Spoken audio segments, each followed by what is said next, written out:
What's up everybody, it's Man of Low Moral Fiber here. My name's Luke, and in this video we're going to be taking a closer look at Motor Momma. You'll remember Motor Momma as one of the mini-bosses from the second DLC, Mr. Torgue's campaign of Carnage. Motor Momma is actually the second mini-boss you fight, the first of which would have been Pyro Pete. Now Pyro Pete and Motor Momma have a lot in common. They both have rather large areas kind of associated with them, as well as a posse that they appear to control.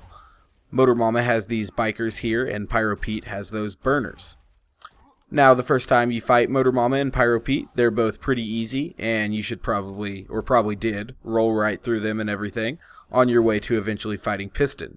But unlike Pyro Pete, after defeating Piston, Motor Momma does not turn into a raid boss. However, there is evidence that suggests that at one point, this was actually the plan for Motor Momma. If you look in the enemy swapper program, if you run the enemy swapper, there's actually elements that relate to a raid fight, such as Mama's raid bikers, or I think there's actually a Mama's raid bike too. However, if you swap these elements in, they actually don't show up and don't do anything. So that's kind of a shame there, but there's other evidence to suggest that she was originally planned to be a raid boss as well. Just look at the entire scope of this entire area leading up to her, and then the overall size of the arena as well.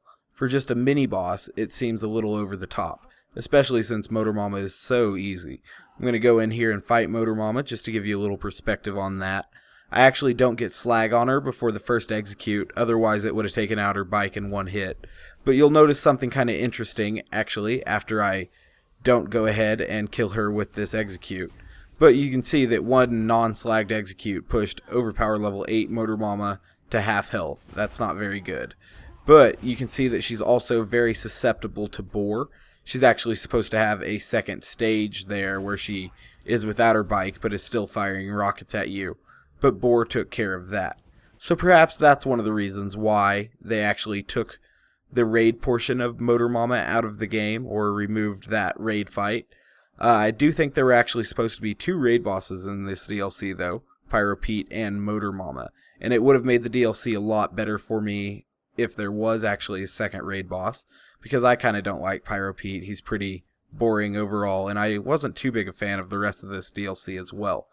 So what do you guys think? Why exactly do you think Motor Momma might have been cut from the game as a raid boss, and how does that make you feel exactly? Because for me it's kind of irritating, but I know there are other people out there that aren't quite as into raids as I am. So does it make a difference to you? Just, let me know what you think in the comments. I think it's kind of weird that this was such an obvious raid boss that was left out. So I thank you guys very much for watching. I do appreciate it. If you guys haven't yet, please take the time to subscribe. I'd appreciate that as well. Be sure to let me know what you think, and I hope to catch you next time. Bye, guys.